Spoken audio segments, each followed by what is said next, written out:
طيب استاذ شيماء بتقول لك منور. شيماء بتقول لك عامل ايه يا محمد؟ الحمد لله تمام. آه، مستر مصطفى بيقول لك احترم كلامك، فعلا الشباب طالع محتاج التوعية ثم التوعية ثم التوعية. استاذ عبد الرحمن السلام عليكم، المحترم الخلوق الاستاذ محمد صلاح والاستاذ احمد حفني، تحياتي حبيبي البطل. لشيخكم الكريم المحترم. تسلم تسلم يا رب. آه، السؤال الاولاني اللي انا اقدر اساله لمحمد صلاح، اتفضل. انت كل ده ما سالتش؟ بما انك لا ده انا لسه بدردش. استاذه ايمي اهلا وسهلا بحضرتك، منوره الدنيا والله يا ست الكل. ازاي ممكن نزيد من مشاركه الشباب في الاحزاب؟ ازاي من خلال رؤيتك انت؟ بص، برضو احنا عشان نعمل نشجع الشباب ان هي تخش، لازم نعمل عمليه جذب للشباب الاول. فاهم؟ استقطاب. جذب استقطاب دي يعني انا باخده من مكان لمكان. لا انا مش هعمل له كده، انا عايز يعني اجذب الشباب معايا. تعملوا كده. بص يا حبيبي، احنا لازم نعمل جذب للشباب الاول ان هو يخش الاحزاب، ثم نأهله. فاهمني؟ ثم ندمجه الاول في الحياه. وخلي بالك يعني، بص انا بحاول اقول لك حاجات كده ببساطه وبسلاسه. نجذبه، يتم تأهيله، بعد كده ندمجه في الحياه السياسيه، بعد كده نخليه يتولى مناصب سياسيه وقياديه في الدوله او في الاحزاب. فاهم؟ يعني انا في حزب بصراحه حفني انا بحترمه جدا جدا جدا جدا. حزب في مصر، حزب ده من افضل الاحزاب اللي انا شفتها، ومن افضل الاحزاب اللي انا بشوفها بتشتغل على الشباب وعلى تنميه مهارتهم. حزب غايه في الروعه بصراحه. بيشتغل بطريقه منظمه جدا جدا، وما عندوش طريقه لا عنده التدرج اللي احنا اتفقنا عليها. فاتمنى ان الاحزاب كلها تعمل كده. هو في حزب بيعمل تدرج جدا. قوي كمان، ابسط يعني. بص، ااكد لك واكد لك كمان اكتر من نقطه. يعني اتنين ااكد لك. لا بالثقه بكلمك بجد. مش عارف، انا تقريبا الكاميرا نازله تحت ولا ايه؟ اطلع. كويسه كده. حلو ممتازه كده، انت لما ترجع بالدار هتبقى الكادر احلى. بنحاول. انت عارف بقى، مش متعودين على اللايف والكلام ده. لما انت هتتعود ما تخافش. نحن نعمل في صمت. ما هو انت هتعمل في صمت كل يوم سبت معايا باذن الله من اول الشهر. تمام. ان شاء الله. انا سؤال يعني الاجابه مستوقفاني قوي. فكره ان انت دخلت على البوزيشن ده انت مش طالع منه.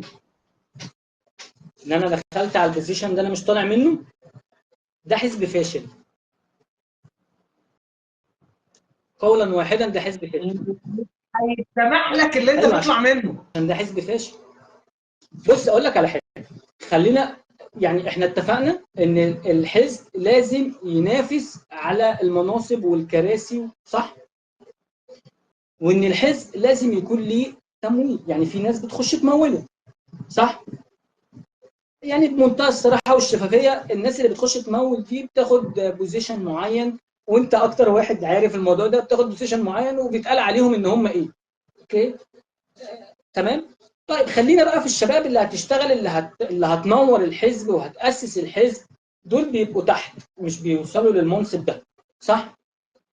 ليه لا بقى ما نشتغلش على الشباب دي، نطورهم ونأهلهم ونخليهم يمسكوا المناصب دي بتدرج؟ دي فيها مشكلة؟ ما فيهاش أي مشكلة. يعني مثلا أحمد حفني مسك منصب ما في الحزب الفلاني واشتغل عليه كويس، خلاص أنا لقيته إن هو كادر كويس وكادر محترم وبيعرف يشتغل بطريقة منظمة، والناس كلها المجموعة اللي معاه بتحبه وبتحترمه وبتعرف تشتغل معاه. ليه ما علهوش؟ ليه ما مسكوش المنصب اللي فوقيه واللي فوقيه واللي فوقيه؟ أضرب. ما هو أصل أحمد بيأسس اللي تحتيه واللي تحتيه بيطلع، فأحمد لازم يطلع. بس إنما فكرة إن أنا أجيب حد من بره الحزب وامسكه الحزب، دي برضه على فكره انا ما عنديش فيها مشكله تماما، بس يكون شخص مؤهل، فعلا مؤهل ان هو يمسك، مش شخص انت جايبه لي عشان انا محمد او احمد اعلمه الشغل واعلمه الف ب ويعني ايه الشياخه ويعني ايه مش عارف، وتيجي تقول لي لا اصل هو اكفأ. لا هو مش اكفأ، هو معاه فلوس اكتر مني فانت جبته بس. فده سبب من الاسباب اللي بتخلي الشباب تبعد. وانا اعرف شخص قريب مني قوي يعني حبيبي، جه قال لي انا جه قال لي خلاص انا رفعت ايدي انا همشي، فاهم؟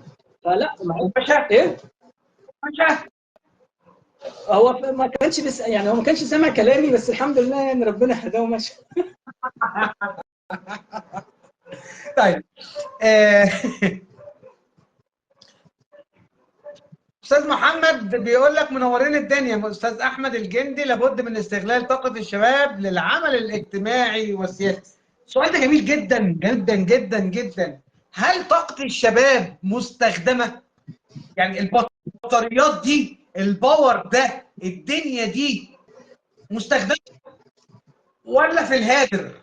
طيب بص، هو مبدئيا بس يعني انا عايز اقول لك ان اللي كاتب الكومنت ده اللي هو استاذ احمد الجندي، ده احمد الجندي اصلا يعني عايز اقول لك من اقرب الناس ليا ومن ارجل الناس اللي انا شفتهم في حياتي. يعني احمد الجندي ممكن ما يديكش وقت عشان هو ربنا يوفقه يا رب، هو شاب يعني يا ربنا رب. يحفظه يا رب، هو نشيط جدا، بس وقته دايما مشغول، بس عمره في يوم من الايام ما اتاخر عن فعل خير تماما نهائيا، بالعكس هو اللي يعني اللي بيلح عليا كتير جدا، فربنا يوفقه.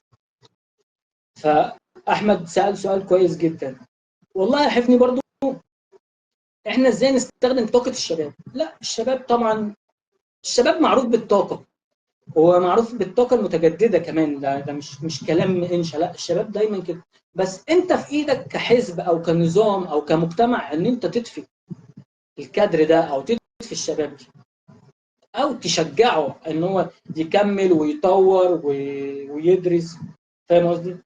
بس فدي في ايدينا برضه. عارف يا محمد،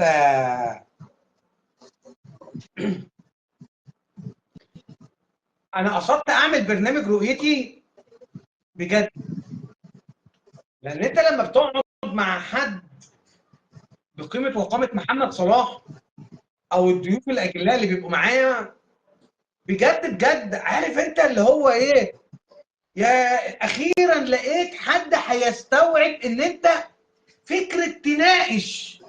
انا ما عنديش مشكله في رؤيتك، انا ما عنديش مشكله ان انا اسمعك، تمام؟ نتناقش، يعني خد مني زي ما باخد منك. صح. انت صح، انا صح، ما عنديش مشكله، تمام؟ انا انتصرت لرؤيتي، انت انتصرت لرؤيتك، برضك دي مش مشكلتي، بس فكره افتح الافق، افتح المدارك ان انت تتناقش، تمام؟ صح. مش هو كده في السياسه، هو كده دي انا كاحمد حفني انا رافضها قولا واحدا، انا رافضها، واصل لك؟ فلما بتقعد مع محمد صلاح، انا قلت بحكم تجربتي في الشارع، تمام، وانا مؤمن ان كل دايره في اسكندريه ليها طبيعتها، صح جدا. تمام؟ يعني الريف غير الحضر، الريف على تم الاستعداد ان من عيله الكبير بتاعهم يقول لهم ايه، اطلعوا انتخبوا فلان، حاضر. لكن في العماره بيبقى فيها 30 ساكن ب 30 اسره ب 30 فرد مختلف الايديولوجيه، يختلفوا، وده صحي، انا مش بنكره، ده صحي، ان في ناس هتختار محمد صلاح في قلب البيت، وفي قلب البيت في ناس هتختار احمد حفني، وفي قلب البيت هتختار احمد صح. الجندي، وفي قلب البيت هتختار سيد، وصل لك؟ في طبيعه احترام مش الرأي والرأي هنختلف الآخر. فيها، وصل لك؟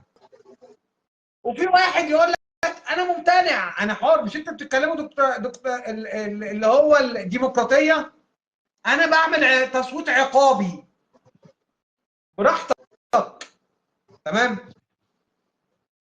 بس فكره، هقول لك على حاجه يا محمد بصراحه، هو الاصل في الاصل انا عملت فكره برنامج رؤيتي ليه؟ عشان انت بتطرح رؤيتك في الملف، اي ملف انت بتطرح رؤيتك وبتشوف رؤيه الضيف ايه، عشان يبقى فيه تقارب، فيه طرح وجهات النظر. اسيب المشاهد بقى يفصل. تمام؟ ان انا معلش في الكلمه، ما هي الكلمه رساله. تمام؟ انا لما افتح منبر، المنبر ده محمد صلاح عبر عن فكرته ورؤيته، واحمد حفني عبر عن فكرته ورؤيته، المشاهد يفصل. احنا مش خصمين قصاد بعض، بس انا بقول وجهه نظري وده بيقول وجهه نظره. تمام؟ انت اختلفت معايا ان الناس في جمهورها العريض ان مش ذاكره سمكه. لا، انا بقول لك الناس ذاكره سمكه. انت لما بتجيلك 10 طلبات، تمام، ونفذت منهم 9، بيتفقد لك الطلب الاخير اللي ما تنفذش، بينسى ال9، بيسافروا. تمام؟ ويفضل الورق فاكر لما قلت لك وانت ما عرفتش تعمل لي. وصلت حضرتك؟ لك معلش، انا اسف للاطاله، والله العظيم مستر محمد حقك عليا، انا اسف. لا يا حبيبي. في في مره من المرات كانت في مشاده، تمام، كانت على الفيس، واتقال لي كده علشان يسخني على ايمن هويدي، مع احترامي الشديد لاخويا ايمن هويدي، اخويا اخ وحبيبي ايمن. وصديق عشق. فدخل قال لي ايه؟ انا طلبت منك كذا وكذا وكذا وكذا، تمام، والاستاذ ايمن خلصها لي. شفت والله الكومنت ده؟ والله انا ما اعرف الشخص ده، انا بحلف بالله. تمام؟ والله دخلت على الحساب بتاعه لقيته معمول من شهر. معمول لك مخصوص. خلاص. ومع احترامي لايمن، هو انا كاحمد حفني او انت محمد صلاح او ايمن هويدي مسكنا منصب رئيس الوزراء؟ احنا دوله رئيس الوزراء؟ لا طبعا. الباب اللي هيفشل فيه احمد حفني مين هيكمله؟ محمد صلاح، ايمن هويدي.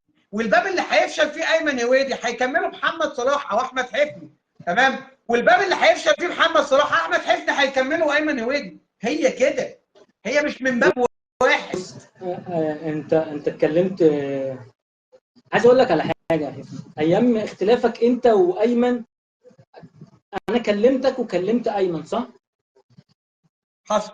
الكلام اللي انت قلته لي على ايمن ما فيهوش غلطه. يعني انت طول المكالمه بتشكر لي في ايمن، اكلم ايمن طول المكالمه بيشكر لي في حفني، وانا قلت لكم انتوا الاثنين كده. ف ربنا يصلح. بص اقرا الكومنت ده. الاخت الغاليه اللي على دماغي من فوق، هند الحداد، اقرا كده. ما بص، انا مش عارف اجيب معترضه معايا، وانا انا بص، انا هقول بص بتقول لك ايه. لا مش معاك يا احمد، طول ما انت متواجد، تمام، في الوحش والحلو معاهم بيلتمسوا العذر لاخفاق وعن تجربه. تمام؟ استاذه هند، انت في حضر مش في ريف، مع احترامنا لاهل الريف. تمام؟ انا على يد الاستاذ محمد في الجروب بتاع صوت اسكندريه، وحضرتك شرفتينا ونورتينا اللي انت موجوده فيه. تمام؟ كم الطلبات اللي بتخلصها جوه داخل الجروب، اقسم بعزه جلاله الله مع اول غلطه بيبتدي يقول لك انت ما عملتليش حاجه. انت بتتكلمي صح، بس في مناطق وفي مناطق. تختلف ولا تتفق معايا يا محمد؟ بص اقول لك على حاجه، هي الناس هي في كل مكان ومنتهى الامان. تمام. بس في مكان، انا مش عايز اقولها بصراحه يعني عشان الناس برضه ما تزعلش مني. في ناس بتعرف كويس جدا تستغل الناس بطريقه احترافيه. بس هي الفكره في كده. انت ممكن يعني زي ما استاذه هند بتقول لك، لا انت بتشتغل وطول ما انت متواجد على الارض الناس مش هتنساك، وطول ما انت بتعمل لهم خدمات الناس مش هتنساك. تمام. وعلى فكره يعني الناس مش سوري في اللفظ، الناس مش عبيطه. الناس عارفه كويس جدا حفني ده نازل يخدم الناس عشان انتخابات، ولا نازل يخدم الناس عشان هو فعلا بيحب الناس ومولود معاهم ومتربي معاهم وحاسس بمشاكلهم ونفسه عياله وعيال جيرانه وعيال المنطقه يطلعوا يلاقوا حاجه كويسه ويشتغلوا ويلاقوا نموذج طيب. يعني انت حفني لما تلاقي حد يقابلك يجي يقول لك انا نفسي ابني يطلع زيك، انا ابني بيحبك، ده انا عايز اقول لك دي عندي بالدنيا. فكمان لما حد يقابل ابني ويقول له هو انت ابني كذا، يقول له اه، يقول له يعني انت والدك ده عمل وخلى، دي عندي برضو بالدنيا. في ناس تانية طبعا الكلام ده كله ما يفرقش معاهم، وان الشغل ده ما يفرقش معاهم، اهم حاجه ان انا اوصل للكرسي وللمنصب. لا يا حبيبي، الناس مش عبيطه، الناس ممكن تاخد منك ال 200 جنيه وال 500 جنيه ولا ال 1000 جنيه اللي انت في الانتخابات وتروح تنتخب حفني. يعني انا كمحمد صلاح مثلا بديهم 1000 جنيه، اديته من 1000 جنيه هياخدها منك ويروح ينتخب اللي هو عايزه. فاهم قصدي؟ لا، الناس ما بيضحكش عليها، الناس عارفه كويس جدا هي بتعمل ايه. طيب بص برضك، هند بصراحه 10/10. طيب نجيبه بس سنه من فوق ونرجع تاني. استاذه اشرقت عمرو، منور الدنيا. احمد حفني ومحمد صلاح. احمد الجندي، العمل الجماعي من اهم ما نحتاجه اليه. انا متفق معاك قولا واحدا. هند يا احمد، انا في النبوع يا احمد ومنطقه شعبيه تحت خط الفقر. والله والله ما مختلف معاك ومصدقك في رؤيتك. يعني كرؤيه استاذه هند الحداد انا مصدقك في رؤيتك. تمام. بس برضك طبيعه الجيني بين كل منطقه والثانيه، يعني هو اهل بحري زي الرمل؟ لا طبعا. احمد، هي المناطق الشعبيه بتوع كلها نفس الفكر ونفس الاتجاه ونفس كل حاجه على فكره. برضك في صدقني. اختلاف ثقافات يا استاذ محمد. لا يا استاذ محمد، معلش، انا اختلاف، اسف بص، مع طب انا حضرتك هقول لك والله. على حاجه، اختلاف الثقافات دي فين؟ يعني انا مثلا الدايره بتاعتي فيها فليمنج، تمام، وفيها. هي ثواني، انا استاذنك بس. هي بتقول لي اقرا اول كومنت احنا عشان ناخد رؤيتها كلها على بعضها احتراما للاستاذه برضك هند. انا اسف للمقاطعه يا استاذ محمد، لان هي بتقول لك ايه. انا مش قصدي الناس تنساني. عارف لما بتشتغل لخدمه الناس انا مش عاوزه تفتكر او تنسى. انا نازله من بيتي اخدم الشخص ده اللي هيلتمس لي العذر لما ما اعرفش، هيفرح لما اخلص له حاجته. انا متفق معاكي والله. في ناس بتعذر وفي ناس لا. في ناس بتقول لك والله ما نسيلك يوم ما نقلت لي ابنك مثلا من المدرسه للمدرسه، يوم لما طلبتك ان انت توديه لي مستشفى طلبه ووقفت معايا. في ناس بتفتكر، بس في ناس بتنسى. ولما بتنسى بتطلع بشكل فج يا استاذه هند تهاجمك هجوم زفت. زفت بجد. نكمل كلامها. اقرا الكومنت. خلينا متفقين ان في شباب كل همهم الشغل ليس الا، وما عندهاش استعداد تاخد تدرج انها تتعلم. بتكمل، خلي بالك رؤيتها معاك يا استاذ محمد. تمام. خلينا متفقين ان في شو ما عندهمش استعداد تاخد. تمام. اتفضل يا استاذ محمد، انا كده دلوقتي سامعك كده. حكينا قصه استاذه هند كامله. تمام. واستاذه اشرقت بتأيدك في الحوار. اتفضل.